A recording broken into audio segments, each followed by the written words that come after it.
Hotep, hey, this is Michael Imhotep, founder of the African History Network, host of the African History Network show. It is Sunday, June 18th, 2023, and we are live. So we know it's Juneteenth a weekend. We know there are numerous Juneteenth celebrations taking place in your city, taking place across the country, and probably more so than ever before. But I think it's really important for us to dispel some myths surrounding Juneteenth and understand how to use Juneteenth as a powerful weapon to educate African Americans on history, economics, law, and politics. Also, to give America a massive history lesson because Americans are very ignorant of history, and also to fight for reparations, dealing with the repairing of the damage of a legacy of 246 years of slavery, decades of Jim Crow segregation, housing discrimination, voter suppression, redlining, closing the racial wealth gap, etc. So we can utilize Juneteenth for a powerful tool, but we cannot allow Juneteenth to be co-opted by other people, and we can't allow it just to be reduced down to a black version of the 4th of July, where we just have cookouts and barbecues and eat hot dogs and things of this nature, drink beer and have a party. Okay, so hope everybody's doing well. Click like or give us a thumbs up on this broadcast. Follow us on our fan page, The African History Network, and our YouTube channel, Michael Imhotep, Imhotep. I'll also give you some information about class number 1 of our online class starting up today. After I finish this broadcast, Ancient Kemet, the Moors, and the Ma'afa, understanding the transatlantic slave trade, what they didn't teach you in school. So we have the information in the thread of this broadcast, so you can register for that 12-week online course. Okay, so if we're going to look at some Juneteenth history quickly here, okay, and then I'm going to cite some articles that just came out recently and in the past couple of years that dispel myths. So blackpast.org has a good article, blackpast.org, Juneteenth, the growth of an African American holiday. And if we look at this briefly here, I want to focus in on this part right here. It talks about how Texas was far removed from battles during the Civil War, and Texas became a safe haven for slave owners. Okay, Texas, however, was another matter, isolated from both Union and Confederate forces during the Civil War, and thus spared horrific battles on its soil. Texas became Texas has become a place of refuge for slaveholders. Texas has become a place of refuge for slaveholders seeking to ensure that their property would not hear of freedom. Through April, May, and part of June 1865, they did not, largely speaking. Now, we're going to correct some history of this narrative, but we could say largely speaking. Finally, on June 19th, 1865, freedom officially arrived in Texas. One day before, on June 18th, 1865, Union General, Major General Gordon Granger, and 2,000 federal troops, mostly African American men, landed on the beach at Galveston, Texas, to take control of the last unoccupied Confederate state, which was Texas. Okay, so it took military force to bring Texas back into the Union. And General Order number 3 is enforcing the Emancipation Proclamation. Now, the Emancipation Proclamation did not legally free the enslaved Africans. The Emancipation Proclamation did not legally free the enslaved Africans, okay? It's going to be the 13th Amendment, which was ratified December 6, 1865. We're going to get to that in just a minute. We'll come to that in just a minute because this is more misinformation that's floating around. Now, the following day, June 19th, Major General Gordon Granger read the contents of General Order number 3 from the balcony of Ashton Villa in Galveston, Texas. And I've actually seen a picture of Ashton Villa, is still standing there. Okay, his proclamation announced in part. Okay, so it's important to read these documents. I spoke for Hood Research here in Detroit yesterday. On Saturday, Friday, I spoke out in Mount Clemens, Michigan, and I actually read what General Order Number 3 says. Most of what we know about General Order Number 3 and Juneteenth stops with the first sentence. It says, quote, "The people of Texas are informed that in accordance with a proclamation from the executive of the United States," that would be Abraham Lincoln, but Lincoln's assassinated at this point. He's assassinated. He's shot April 4th, 1865 at the Ford Theater. And then he dies the next morning, April 15th, 7:22 a.m. He's shot by John Wilkes Booth. Okay. But Lincoln signs the Emancipation Proclamation. He issues that January 1st, 1863. Okay. With a proclamation from the executive of the United States, all slaves are free. Now, one of the myths is that the way this story is told, they stop right there. All slaves are free. They don't read the rest of what General Order Number 3 says. Okay. General Order Number 3 goes on to say, and I want to zoom in on this because I don't want people to miss this. Okay. It goes on to say, this involves an absolute equality of personal rights and property rights between former masters and slaves, and the connection heretofore existing between them becomes that between employer and hired labor. So they're announcing that the slaves are free in Texas, but they're going to tell them to stay on the plantations and to seek wages from your former slave masters. Okay. Now, I don't want people to misunderstand. I'm not saying we should not celebrate and commemorate Juneteenth. I'm saying when we have these celebrations, we have to deal with the real history surrounding Juneteenth. We have to correct the history of Juneteenth and protect the history of Juneteenth. And we have to have information and teachings that are incorporated into our celebrations that deal with history, economics, law, and politics. Remember the acronym HELP: history, economics, law, and politics. All that has to be incorporated into our Juneteenth celebrations. At the same time, Juneteenth takes place in the month of June. June is Black Music Month and has been Black Music Month going back to 1978-79. So when you study the origins of these festivals, and in 1866, the year after 1865, 1866, you're going to have Jubilee Day that is first celebrated in Texas, and Jubilee Day is going to become Juneteenth. And they had music, they had celebrations. I totally understand being on a plantation in Texas and you not knowing when freedom is going to come. So I totally understand there were celebrations that broke out when those Africans got the news. There were celebrations subsequent years to commemorate those Africans getting the news. I totally understand that, because many of you all have a celebration celebrating freedom from Friday evening to Sunday night, and you go to happy hour on Friday because you don't have to go to work the next day. So I totally understand them having celebrations. I'm not blaming them. Okay.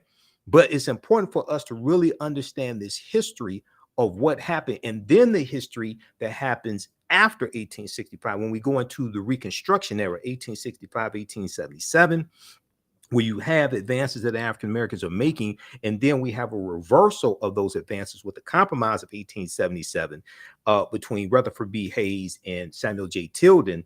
And Rutherford B. Hayes, the candidate for president, the Republican candidate for president, agrees to remove the Union troops out of the South who were to a certain extent enforcing the new rights that African Americans had. And this allowed the white supremacists, this allowed those Democrats, those of the Southern Democratic Party, the Southern Democrats, this allowed them to take back full control of the state legislatures, of the state government, of the local government, and continue the domestic terrorism against African Americans. And then we go into the Jim Crow era, okay? And then we go into the Great Migration, 1915, 1970. So we have to understand this chronology of history that brings us to where we are today. And in these celebrations that we have of Juneteenth, we have to deal with the voter suppression and the rewriting of state constitutions that took place after Reconstruction ended largely, starting with the Mississippi State Constitution, State Convention of 1890, when they imposed poll taxes and literacy tests to suppress the African American vote. And this became known as the Mississippi Plan, which became the model that other former Confederate states used to rewrite their state constitutions, to impose poll taxes, literacy tests, property ownership requirements to be able to vote, grandfather clauses, things of this nature, okay? So all this history has to be infused, this teaching has to be infused into our Juneteenth celebrations to make this celebration a powerful tool for liberation. It can't just be a Black version of the 4th of July. And some people say, well, this is our Independence Day. No, it wasn't, because those African Americans were not independent once they were released from slavery, because they're largely released without any land, without tools, without compensation, no education, things like this. So even though some of us are going to be able to make a way out of no way, there still wasn't, we weren't independent, okay? We may have been freed, but we were not independent, generally speaking. Now we're going to create townships. We're going to create Black townships, things like this. But no, the 3.9 million former slaves were not independent. Okay. All right. And we know that many of them are going to be locked into a sharecropping system. Okay. To find because the South is trying to find a way they're trying to figure out where's the labor force going to come from, because the Union just freed, the enslaved Africans.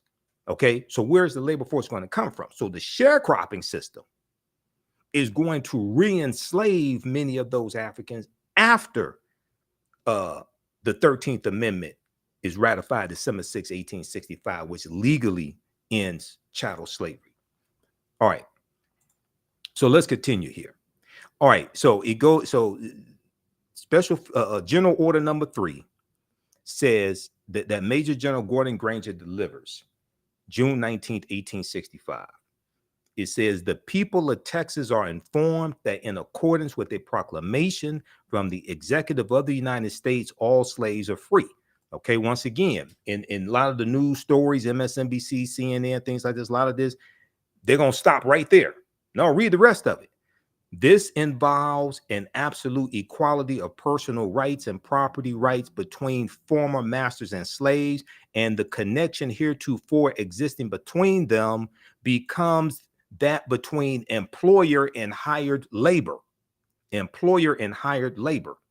The freedmen are advised to remain quietly at their present homes and work for wages. So they did not want these Africans to leave the plantation. They didn't want them roaming around the South, coming up north.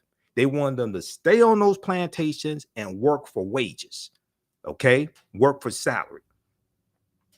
It goes on to say, General Order number 3 goes on to say, they are informed that they will not be allowed to collect at military posts, and that they will not be supported in idleness either there or elsewhere.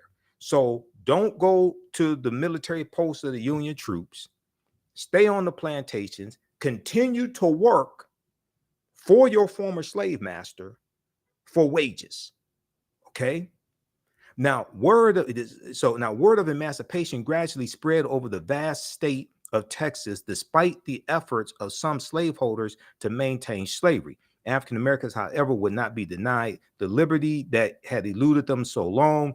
When the news came, entire plantations were deserted. So some are still going to leave the plantation anyway. Some are still going to leave.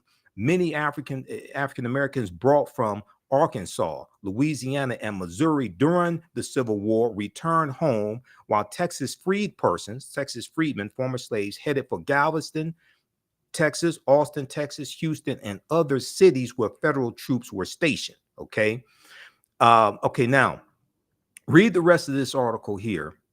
Juneteenth, the growth of an African American holiday. Okay. This is at blackpast.org, blackpast.org. All right. Now, we're going to dig deeper because I want to correct some misinformation. We're going to look at some myths dealing with Juneteenth. It's important for us to correct this misinformation when we come together and have these celebrations. Okay. And it's all right to it's all right to commemorate what's take place and celebrate freedom. The Emancipation Proclamation did not free the enslaved Africans. Okay. And the reason why it did not free them is, so if we look at this article here from history.com, official website of the History Channel, and I teach a lot of this history in my online classes. Okay, we have an online class that's starting up today, and I'm going to start teaching this as soon as we finish here with this broadcast. So we're going to start it shortly. We started 6 p.m. Eastern Standard Time today. I'm going to post a link here for Ancient Kemet, the Moors, and the Ma'afa, understanding the transatlantic slave trade, what they didn't teach you in school. We also have the information at our website, TheAHNShow.com, TheAHNShow.com. Okay, so the class is on sale, $80, regularly $130, and we do the sessions live. All the sessions are archived and recorded. You can go back and watch it anytime. All right, so we just posted the link here, and it's on the homepage of our website. All right, now let's look at this here. Why did not the Emancipation Proclamation legally free the enslaved Africans? Okay. When you read it, and we learned in, elementary school, Emancipation Proclamation freed the slaves, things like this, right? If you read this article here from history.com, official website of the History Channel, what is Juneteenth? What is Juneteenth? The Emancipation Proclamation issued by President Abraham Lincoln on January 1st, 1863, had established that all enslaved people in Confederate states in rebellion against the Union, quote, shall be thenceforward and forever free, end quote. Okay. Now, there's a problem here. Okay. The territories in rebellion, the states in rebellion separated from the Union. They seceded from the Union, so they were no longer under the authority of the Union. So the Union and Lincoln had no authority to dictate to them to do anything. This article here goes on to say, but in reality, the Emancipation Proclamation did not instantly free any enslaved people. The proclamation only applied to places under Confederate control and not slaveholding border states or rebel areas already under Union control. However, as Northern troops advanced into the Confederate South, many enslaved people fled behind Union lines. So you remember Ahmaud Arbery, okay? Ahmaud Arbery killed in Georgia, right? And the three white men that killed Ahmaud Arbery, they said that they were trying to effectuate a citizen's arrest. Now, they concocted that story after they originally did not tell the police that when the police arrived on the scene. They concocted that story later. Okay.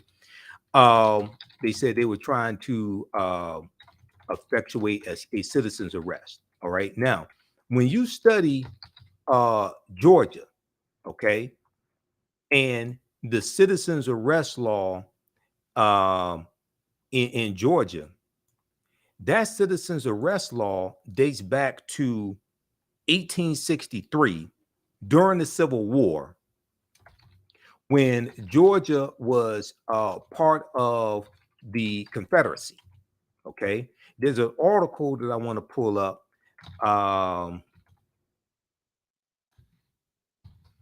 I talked about this during that period of time when the trial was taking place.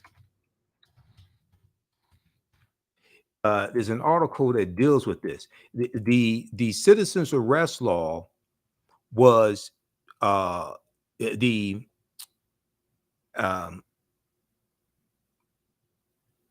law dating back to 1863 in Georgia that dealt with um, targeting runaway slaves from plantations in Georgia. Okay, that's what that law dealt with. If we look at this article here this is from Reuters.com. So this shows you how we're still dealing with the legacy of the Civil War, still dealing with the legacy of slavery.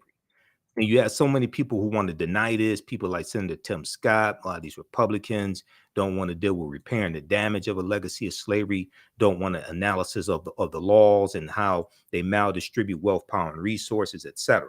Okay, slavery era Georgia law, it in focus in trial over Ahmaud Arbery's killing. This is from Reuters.com, Reuters, October 27, 2021. And in the article, it says that before Ahmaud Arbery's killing, the law had largely been unchanged since it was codified in 1863. Since it was codified in 1863, let's zoom in on this here. Okay. Before Ahmaud Arbery's killing, the law had been largely unchanged since it was codified in 1863 when Georgia was part of the slave-holding Southern Confederacy during the U.S. Civil War. Okay, most of the United States had codified some sort of law allowing citizens arrest. The American Civil Liberties Union and others that successfully sought to repeal the law said the state's statute was originally passed, the state of Georgia, the state statute was originally passed to enable the capture of escaped slaves. So this law, dating back to when Georgia was part of the Confederacy in 1863, it was targeting runaway slaves who were running away from the plantations in Georgia, running behind the Union lines during the U.S. Civil War. This is what this law was targeting, okay? And that law, a version of that law, still remained in place when Ahmaud Arbery was killed. Now, after his death, the law was repealed. Georgia State Legislature and Governor Brian Kemp repealed the law after Ahmaud Arbery is killed.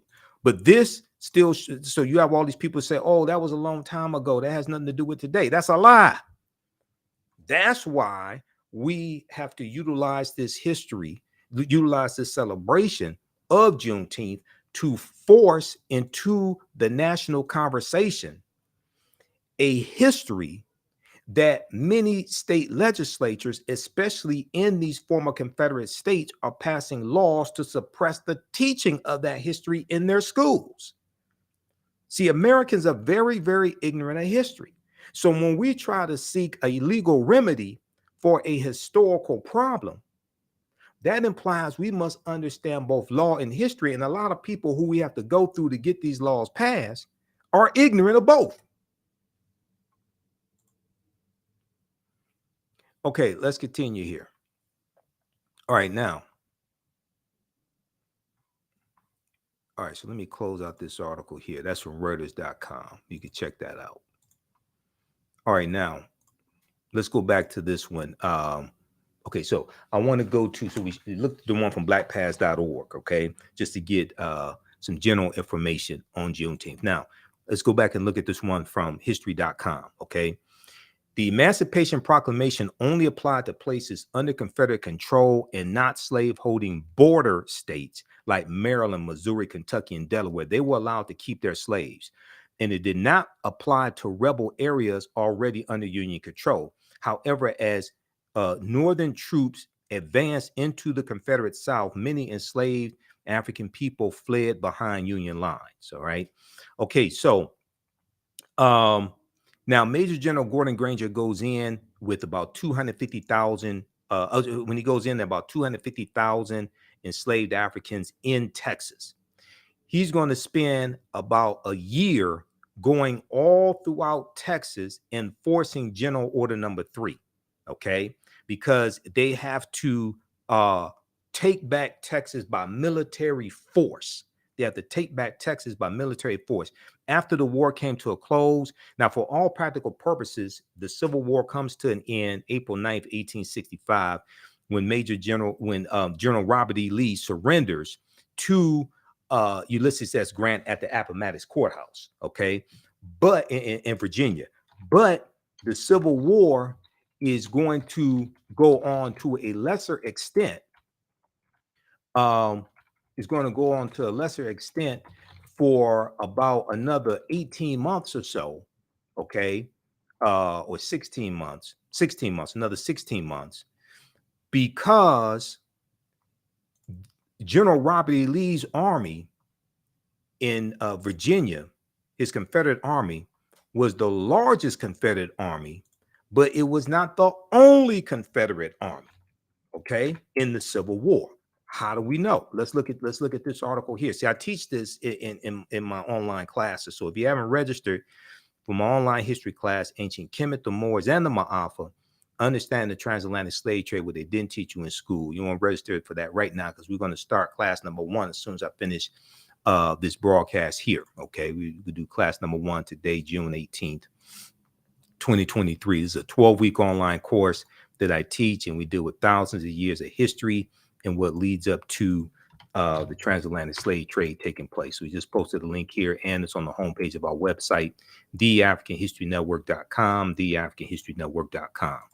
All right, let's look at this article here. Why the Civil War actually ended 16 months after General Robert E. Lee surrendered. Okay, for one thing, there was a little confusion in Texas. Okay, this is from history.com, official website of the History Channel. So it talks about Lee surrendering to Ulysses S. Grant Appomattox Courthouse, marking the beginning of the end of the grinding 4-year-long U.S. Civil War, which is 1861 to 1865. But it would be more than 16 months before President Andrew Johnson, who succeeded Lincoln, who was Lincoln's vice president, succeeds Lincoln after Lincoln is assassinated, before Andrew Johnson would declare a formal end to the conflict in August of 1866. Okay. Now, the reason why, now this picture right here, this is a picture of General William Tecumseh Sherman meeting with General Joseph E. Johnston to discuss terms of surrender of Confederate forces in North Carolina. Okay. Because Joseph E. Johnston was another Confederate general. All right. So when Lincoln surrenders, that's just his army. All right. General Robert E. Lee's was just one Confederate army to fall. For one thing, Lee had surrendered only his army of Northern Virginia to General Ulysses S. Grant. A number of other Confederate forces still remained active, starting with General Joseph E. Johnston's Army of Tennessee, which was the second largest Confederate army after General Robert E. Lee's. But then you also had General Nathan Bedford Forrest of Tennessee, and Nathan Bedford Forrest, his army. Okay, now in 1867, Nathan Bedford Forrest becomes the first Grand Wizard of the Ku Klux Klan, and he's a hero to some people in Tennessee, even to this day. All right, so the Civil War is going to go on for another 16 months or so, up until August of 1866. All right, now keep that in mind. All right, now let's continue. How's everybody doing? Give us a thumbs up, give us a heart, give us a like on this broadcast. Also, if you like this type of information, you can support the African History Network, okay? Because we definitely need your support. $ the AHN Show through Cash App, $ the AHN Show through Cash App, also through PayPal, paypal.me/the AHN Show, paypal.me/the AHN Show. This helps us keep doing the work, stay on the air, keep broadcasting, finance the research, buy new equipment. I just had to buy this laptop here in March, early March. This was $700. I had to invest in a new laptop to be able to broadcast and edit video and do the type of work that we do here at the African History Network. Okay. And we also have our links to Cash App, PayPal on our homepage of our website, TheAHNHistoryNetwork.com, TheAHNHistoryNetwork.com. All right, let's continue here. Okay, so we've already dispelled some myths. And when we look at this here, let's go to, okay, let's close this article out. I have a bunch of tabs open here in Google Chrome. Let's go back to the first article, What is Juneteenth, here from history.com. Okay. All right. Now, after the war came to a close in the spring of 1865, Major General Gordon Granger's arrival in Galveston that June signaled freedom for Texas's 250,000 enslaved African people. Although emancipation did not happen overnight for everyone, in some cases, enslavers withheld the information until after harvest. Celebrations broke out among newly freed Black people, and Juneteenth was born. Okay. Now, some enslaved Africans are going to get the news that they're free, but their slave masters are not going to let them go. They're going to be held by force. Okay.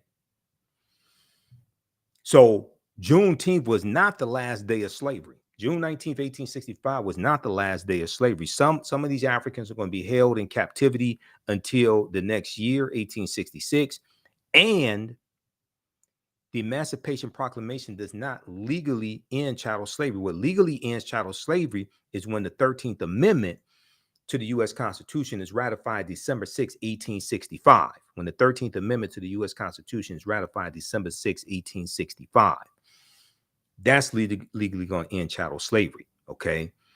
All right. Now, the year following 1865, freedmen, these former slaves, freedmen in Texas, organized the first of what became the annual celebration of Jubilee Day on June 19th. Now, June 19th was not the date that all 250,000 or most of the 250,000 enslaved Africans got the word that they were free.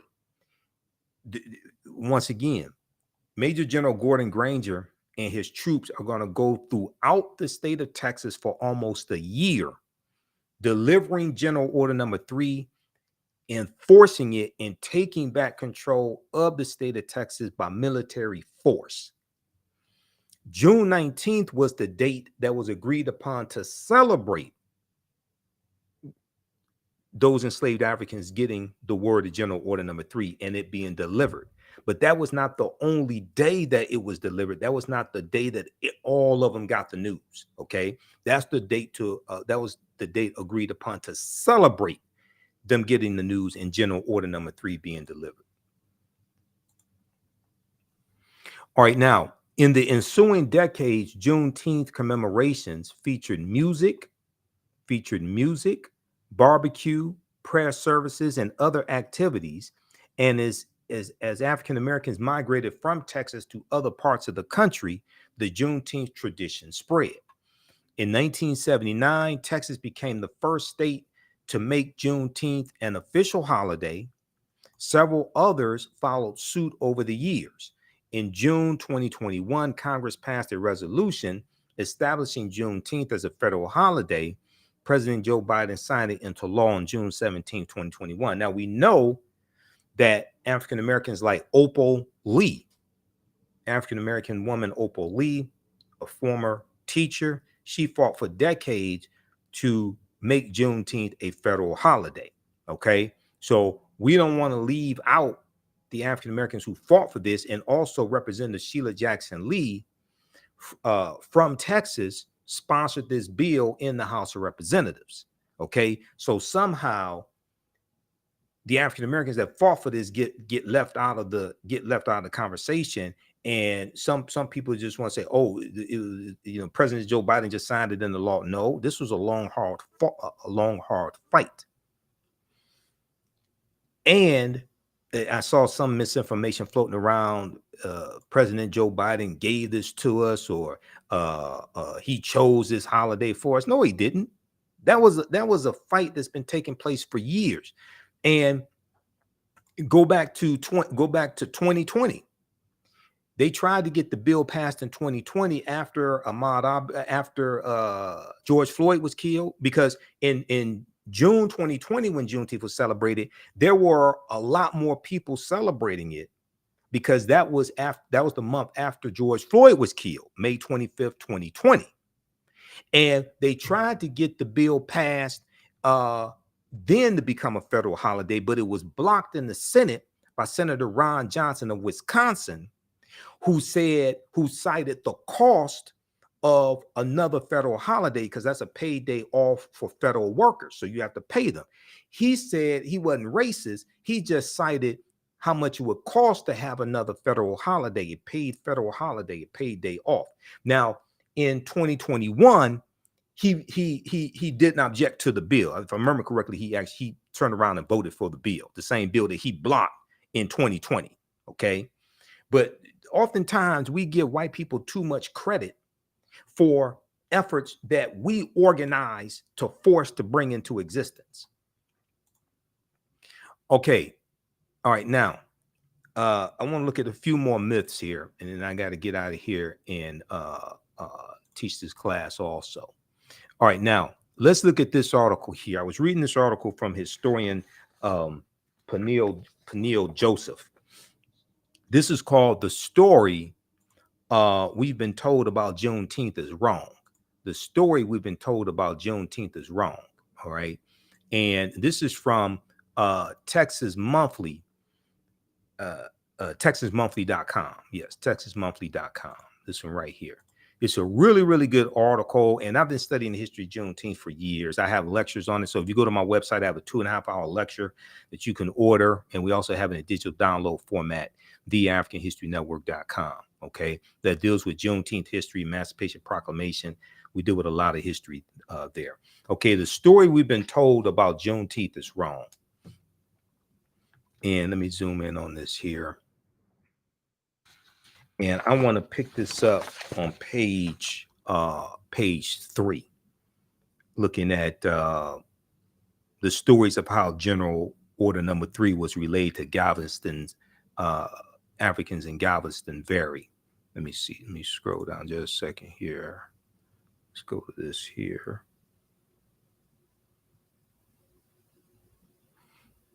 Okay, George Floyd's public execution by former Minneapolis, Minnesota police officer Derek Chauvin, May 25th, 2020, sparked months of demonstrations that swelled into one of the largest social justice movements in American history and elicited an unprecedented collective outpouring of racial grief.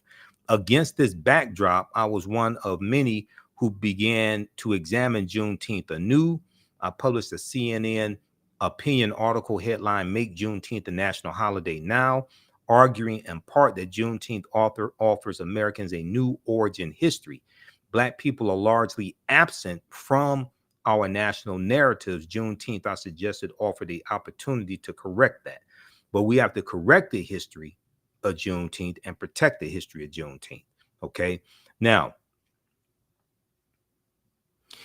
yet the real history of Juneteenth remains largely unknown. The myriad ways in which Black freedom was persistently sabotaged, beginning with Major General Gordon Granger's original order and continuing through today, at a moment when our national narrative is hotly contested. The teaching of history is under attack. The teaching of history is under attack, which lends more urgency to an earnest reckoning with the meaning of Juneteenth, what we are celebrating when we observe it, and should we be celebrating it at all? Is it actually an indictment of America, a repudiation of the 4th of July, or as Dr. Ishaka Musa Barashango called it, the 4th of July? He wrote the book, African People and European Holidays and Mental Genocide, Dr. Ishaka Musa Barashango. Is it a day worthy of veneration, of shame, or of both? Okay, so then he goes in and says, when Major General Gordon Granger first sailed into Galveston, Texas in June 1865, he was accompanied by roughly 2,000 troops, 2,000 Union troops. At the time, Galveston was the most populous city in Texas, with a bustling and lucrative port managed partly by Black workers who transported goods and gossip from around the world, from around the world.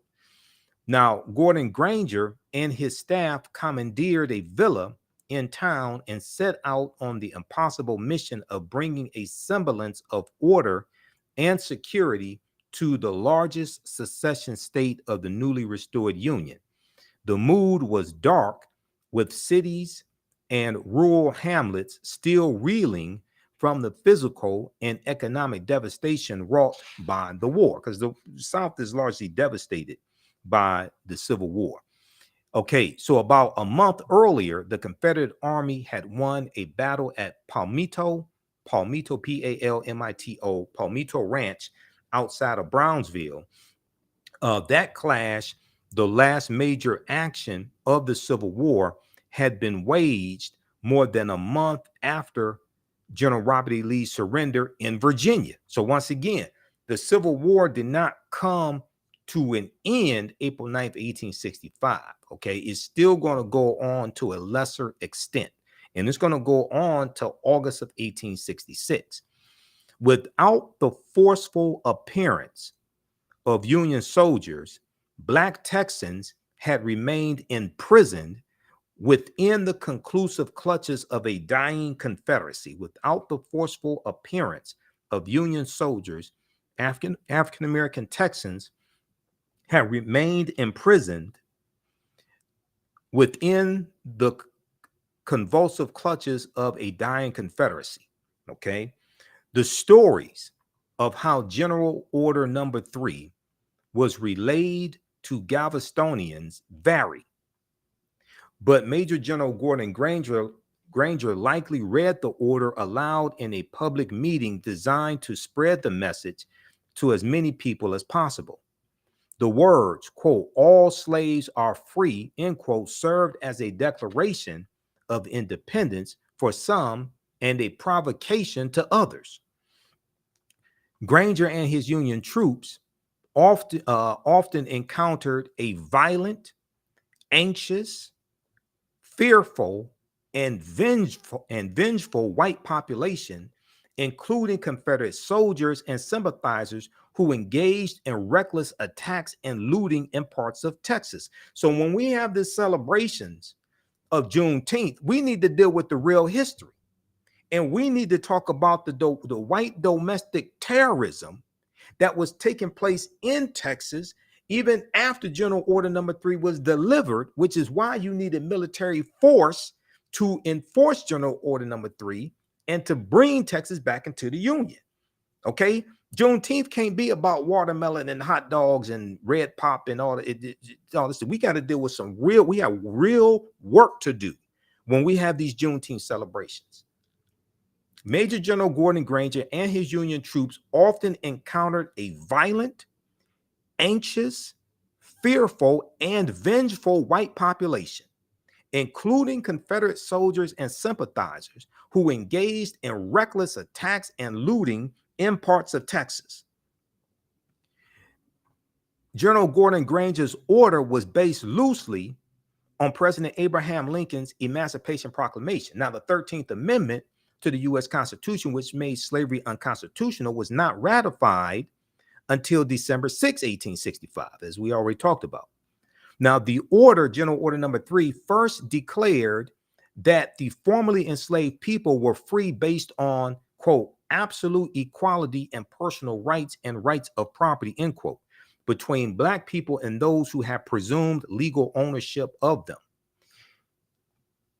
This is the happy news upon which most Juneteenth celebrations are based. This is the happy news upon which most Juneteenth celebrations are based.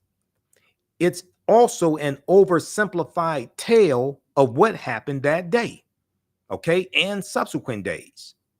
because everybody, they didn't go all throughout Texas in one day. They were on horseback, not Escalades. They didn't go all throughout Texas in one day. A common view about Juneteenth in both Black and white communities is that Black folks in Galveston and around Texas were slow to hear or fully grasp the news about the Civil War's end and the arrival of liberty. This is the story, historian Peniel Joseph, who wrote this article, he's saying this is the story that he was told in church, but that's not entirely true. Some portion of Black Texans, some portion of African Americans in Texas, especially those working in the port of Galveston, Texas, knew that the tide of the Civil War had long ago turned in favor of Union troops. They had also probably caught wind of the Emancipation Proclamation from travelers disembarking on the wharves. Further, they likely heard what must have seemed to be fantastical tales about regiments of Black soldiers in the Union Army. News of the impending freedom had almost certainly reached other parts of Texas when enslaved African Americans from the Deep South were transported to the Lone Star State during the war, because Texas was a safe haven for slave owners. So you had slave owners coming from surrounding states, Mississippi, Alabama, Georgia, Louisiana, taking their slaves into Texas, okay, getting away from the Union troops in those surrounding states, all right? And they're going to be taken by force. So Texas was a safe haven for white slave owners fleeing Louisiana and other areas of the Confederacy being conquered by Union troops. But the news held little practical meaning so long as the state remained under Confederate control. The arrival of some 2,000 federal troops appeared to mark an end to white rule over Black Texans. But General Gordon Granger's order limited and undermined the very freedoms that it promised. The relationship between former masters and enslaved people would now evolve into a vague contract between employers and hired labor. Quote, the freedmen are, so this is directly from General Order number 3, quote, the freedmen are advised to remain quietly at their present homes and work for wages, end quote, read the order. But how could Black Texans enjoy freedom while remaining on plantations? How could Black Texans enjoy freedom while remaining on plantations? Would they be allowed to leave, travel, or reunite with loved ones? Were they forbidden from becoming entrepreneurs and landholders? Furthermore, now, as we already said, some of them are going to leave anyway. Some of them are going to leave the plantations anyway. And there are going to be celebrations that broke out. And I totally understand the celebrations. I'm not mad at them for having celebrations, because even though 100% of freedom didn't come, if you think you may die a slave, and now you see a light at the end of the tunnel, okay, you're going to have a celebration. I totally understand that. Furthermore, Black men and women were warned not to flock to military posts. Since 1863, when Black men were allowed to enlist in the Union Army, its military posts have become beacons for freedmen. The sight of blue uniforms liberating secessionist territories often meant the promise of food, clothing, and reading materials. General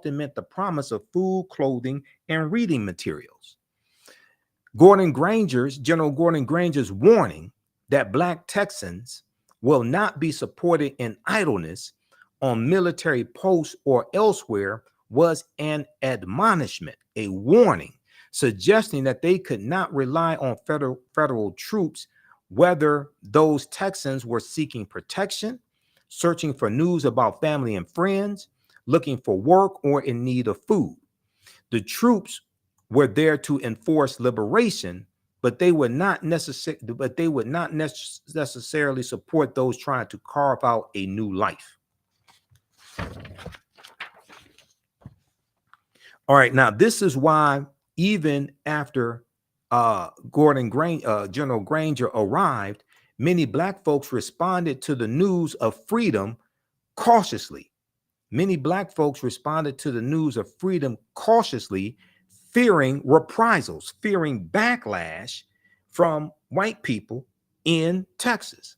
Yet, as word spread, some did walk away from plantations. Others rejoiced, exulted, and stayed put while planning their next moves.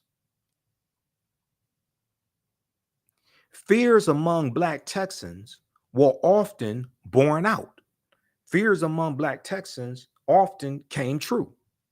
In the ensuing months, the beginning of the period that would come to be known as Reconstruction, racial violence spread.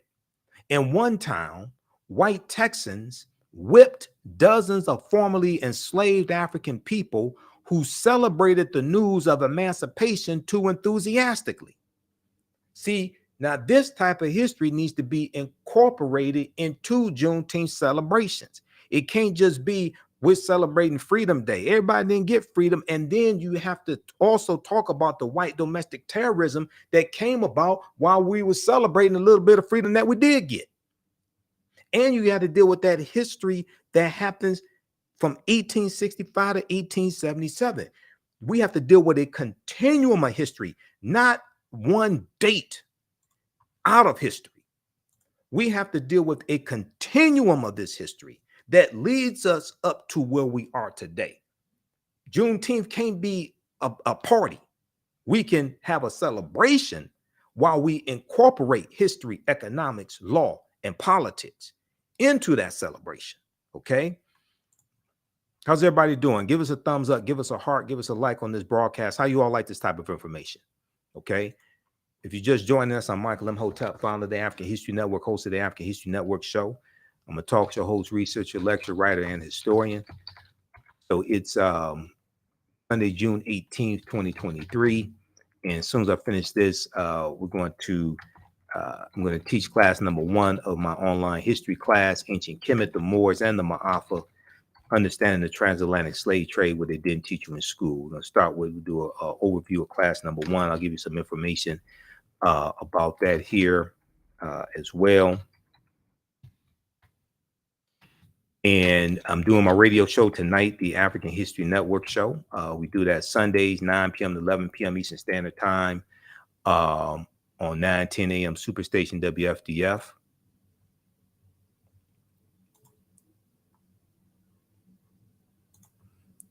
All right, let's see here. Okay,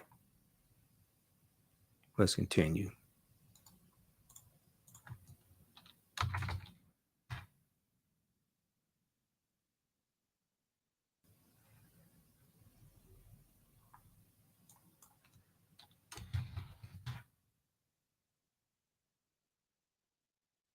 All right, let's continue here. All right, now, white attacks against free Black people ranged from verbal harassment and intimidation to physical assaults, even murder. Okay, this is after they get the news in 1865, right? Black Texans in Galveston and other parts of the state navigated a new landscape, at times more dangerous and volatile than the one that they had left behind, than the one they left behind, slavery. Because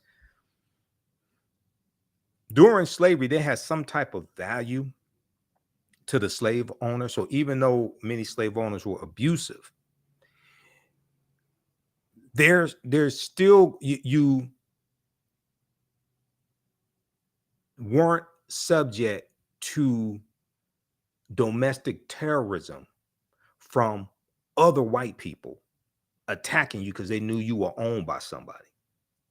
Whereas after slavery ends, you open to generally speaking, you're open to domestic terrorist attacks from anybody because you weren't owned by somebody now. So you have you have the ending of one chapter and trying to navigate having these new freedoms, but then also dealing with the bushwhackers who were Confederates who would raid camps and attack African Americans, kill them. You're going to have the creation of the Ku Klux Klan, December 24th, 1865 in Pulaski, Tennessee. About a week or so after the 13th Amendment is adopted, December 18th, 1865. And you're going to have these other domestic terrorist organizations that come about to keep African Americans in a subservient, servile position. Now, the backlash of many white residents against the ideal of Black citizenship and dignity will become a normal feature of Texas's political landscape, a legacy that persists today. A legacy that persists today. Just as limitations, and all we got to do is look at two African American members of the state legislature in Texas, Justice Pearson and Justin, I think it's Justin Johnson.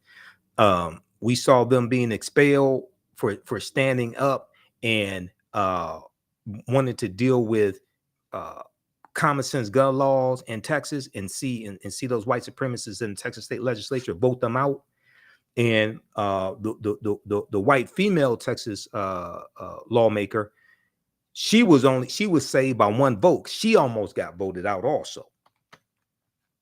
Just as limitations on Black freedom were baked into Gordon Granger's emancipation announcement, racial discrimination became embedded in public policies that propagated unequal housing and employment opportunities, wealth gaps, educational and residential segregation, police brutality, and political disenfranchisement.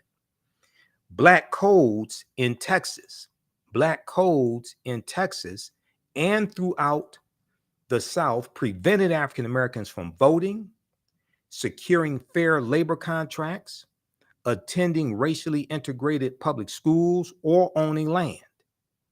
For many years, General Granger's arrival in Galveston, Texas, freedom could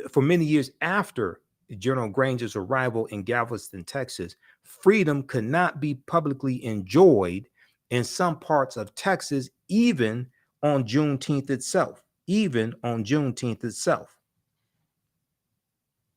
Okay, so read the rest of this. Is an extensive article by historian Peniel Joseph. It's from TexasMonthly.com. It's called "The Story We've Been Told About Juneteenth Is Wrong." The story we've been told about Juneteenth is wrong. All right, now, if we look here at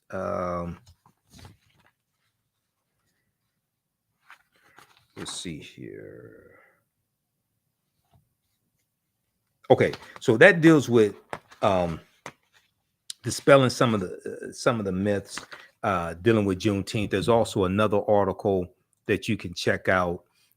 This is from a couple of years ago. This is from the Washington Post. This is called 5 Myths About Juneteenth. No, it's not the only celebration of emancipation. 5 myths about Juneteenth, okay?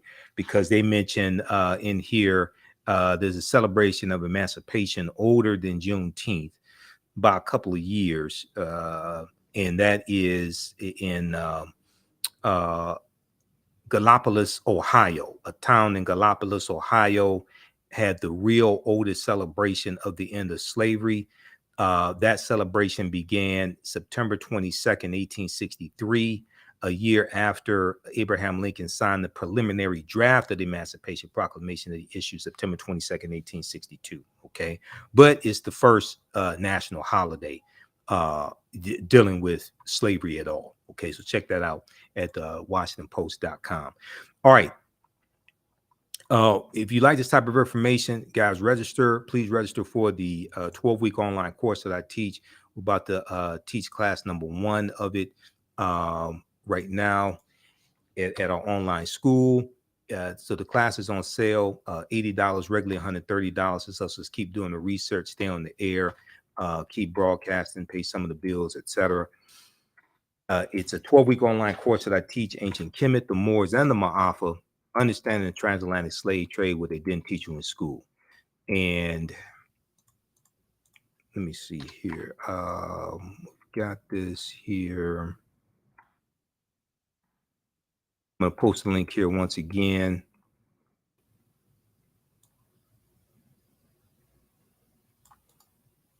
You can use this information with your children. I would say the content is PG-13. We do a PowerPoint presentation, our book references, articles, video clips. We do the sessions live. All the sessions are archived and recorded, so you can go back and watch it anytime. The normal day of this class is going to be on Saturdays, 2 p.m. to 4 p.m. Eastern Standard Time. That's the normal date and time. When we have these holidays like this, you know, and holiday weekends, everything gets thrown off. Let's see here. And let's see if we can show this here.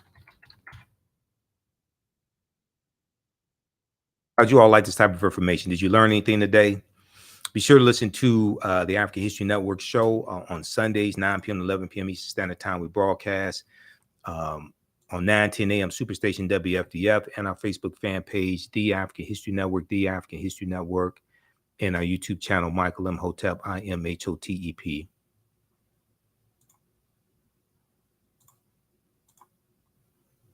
Okay, so when you go to our website and you scroll down the screen, you'll see the information about our radio show.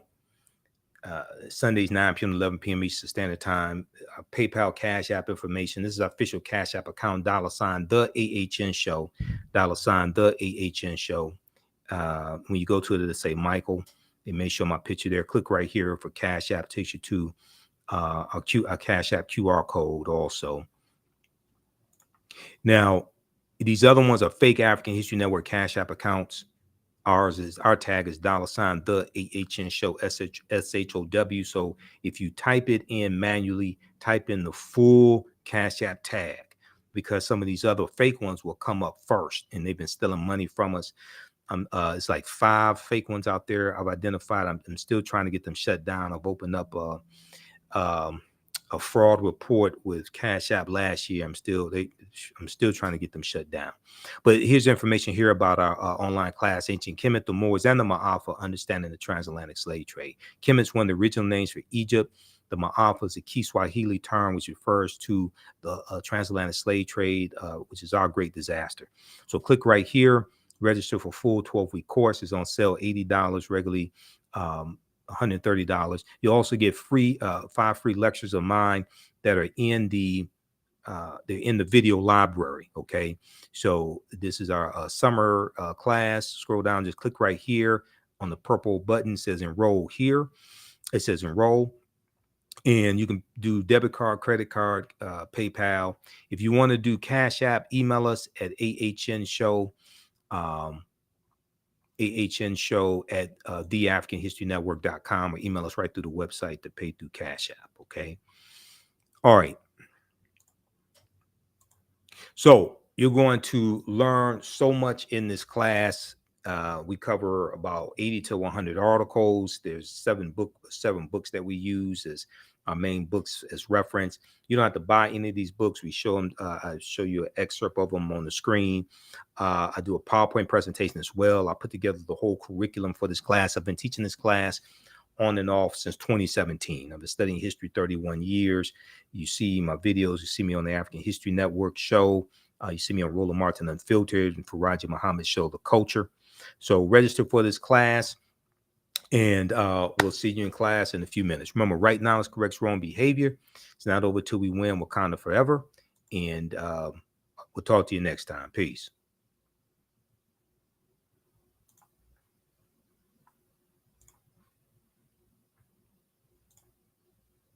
All right. Hopefully you all learned a lot from this broadcast. We'll deal with some of this information on our show Sunday night also, the African History Network show. And let me post this right here. Okay.